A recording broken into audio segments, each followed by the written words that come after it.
Hello guys, this is Shubham Parashar और आज की वीडियो में हम जानने वाले हैं कि कौन से सेक्टर्स, कौन से जो सेक्टर होंगे वो मार्केट को जून के महीने में आउट परफॉर्म करेंगे। तो दो शब्द होते हैं गाइस, एक तो होता है आउट परफॉर्म, एक होता है अंडर परफॉर्म। अंडर परफॉर्मेंस या अंडर परफॉर्म बोलते हैं वे स्टॉक्स जो निफ्टी के मुकाबले या वे सेक्टर्स जो निफ्टी के मुकाबले कम चले, उन्हें बोलते हैं under performing sectors.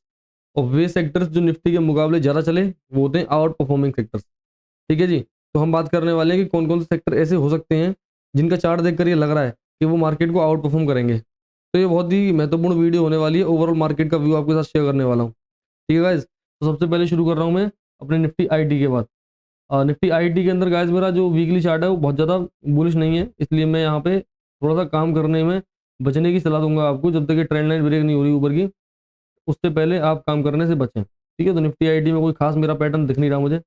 Realty sector में भी कोई खास व्यवस्था है नहीं, क्योंकि ये मेरा जो प्रीवियस लो था ये ब्रेक कर चुका है मार्केट। क्योंकि ये ब्रेक कर दिया है तो कहीं ना कहीं ट्रेंड में समस्या आनी है, तो वो आती हुई दिख भी रही है। ठीक है, तो रियल्टी सेक्टर भले ही चल सकता है, बट मैं बता दूं ये जो भी वीडियो है, इस वीडियो के अंदर मैं एक अपनी समझ दिखा रहा हूँ कि किस हिसाब से जो मार्केट चलना चाहिए, कैसा करना चाहिए।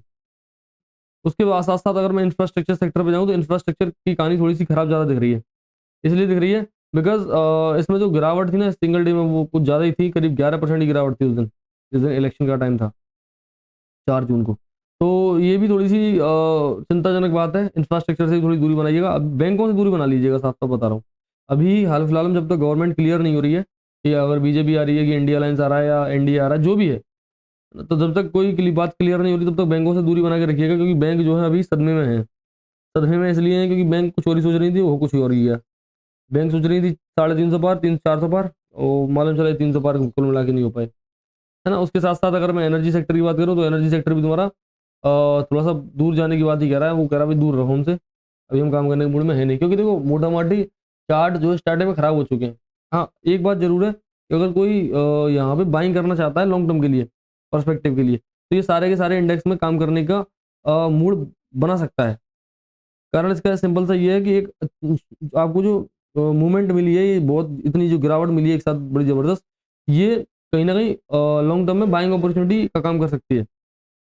लेकिन यहाँ पे एक बात को फिर याद रखना होगा कि भले ही बाइंग अपॉर्चुनिटी का काम करे, लेकिन जब तक ये चुनावों का मामला क्लियर नहीं होगा, जब तक इलेक्शन का मैटर क्लियर नहीं होगा, तब तक सारी चीज़ें जितनी भी अच्छी तरह से क्लियर हो सकती हैं हो जाए, और मार्केट चाल नहीं पकड़ेगा किसी भी साइड की। ठीक है, तो सबसे पहले इलेक्शन का मामला क्लियर होना चाहिए। ये कि सरकार जो है शपथ ले, उसके बाद कुछ सोच सकते हैं क्या होता है।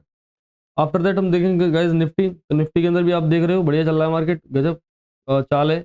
आप ध्यान से देखोगे तो एक ट्रेंड चैनल में फंस गया है मार्केट, जो कि बहुत टाइम से इसको फॉलो कर रहा है। अभी उस दिन इलेक्शन वाले दिन इसने ब्रेक भी करा था, बट अभी अगेन दोबारा उसको रिस्पेक्ट कर रहा है। तो यहाँ पे भी हम इसे होल्ड कर सकते हैं अगर बाय करके बैठे हुए निफ्टी फिफ्टी को। और ये चार्ट ज़्यादा बेटर है। अच्छा, निफ्टी फिफ्टी थोड़ा सही लग रहा है बजाय अदर सेक्टर से। उसके साथ साथ फार्मा, फार्मा के बारे में बताऊँ गाइस। फार्मा बताओ। हाँ चलो ठीक है, ठीक है, अभी आ रहा हूँ।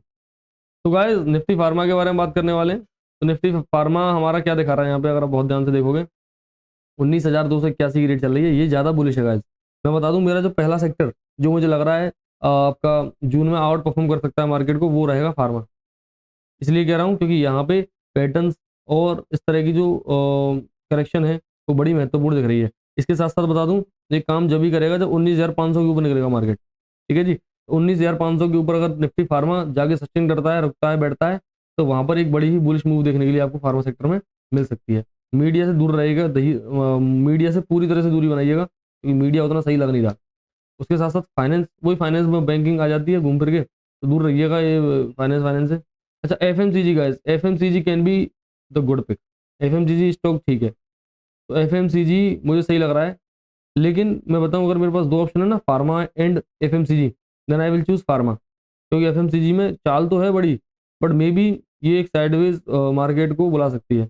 इसके लिए अभी तक फार्मा ज़्यादा, मतलब 10 में से अगर नंबर दिया है तो फार्मा को 10 में से 8 नंबर है, एफएमसीजी को 10 में से 6 नंबर है। बाकी बैंक निफ्टी से भी थोड़ा सा दूरी बनाइए। अच्छा, बैंक निफ्टी एक बात बताऊं, बैंक निफ्टी भले ही स्लो ऊपर जा सकता है, बट बैंक निफ्टी कमजोर नहीं हुआ चार्ट देख के। अगर मैं आपको सिंपल सा बताऊं, बढ़िया चैनल चल रहा है इसका भी, ये बिल्कुल फुल स्ट्रॉन्ग है।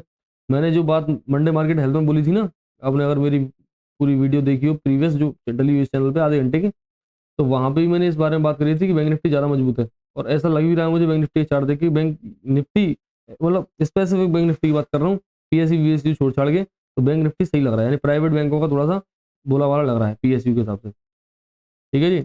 उसके साथ साथ अगर मैं ऑटो सेक्टर की बात करूँ तो ऑटो, या गाइस 10 में से 9 नंबर हम ऑटो को दे सकते हैं, 10 में से 9 नंबर हम ऑटो को दे सकते हैं, 10 में से 8 नंबर हमने फार्मा को दे दिए, और 10 में से 6 नंबर हमने एफएमसीजी को दे दिए।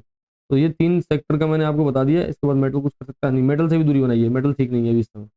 तो गाइस मैंने आपको मोटा माटी सारा का सारा बता दिया किन किन सेक्टर्स में मैं बुलिश हूँ, कौन कौन से सेक्टर इस दौरान आपके आउट परफॉर्म कर सकते हैं, कौन कौन से सेक्टर अंडर परफॉर्म कर सकते हैं।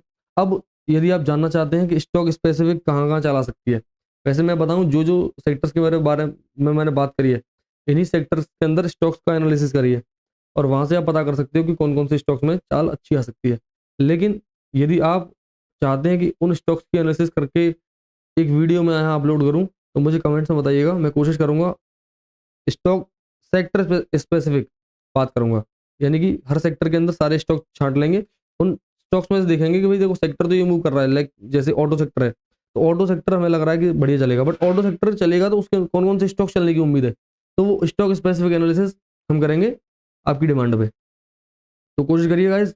बाकी ये मैंने आपको 3 सेक्टर बताए, तीनों के तीनों सेक्टर मुझे ठीक लग रहे हैं, है ना।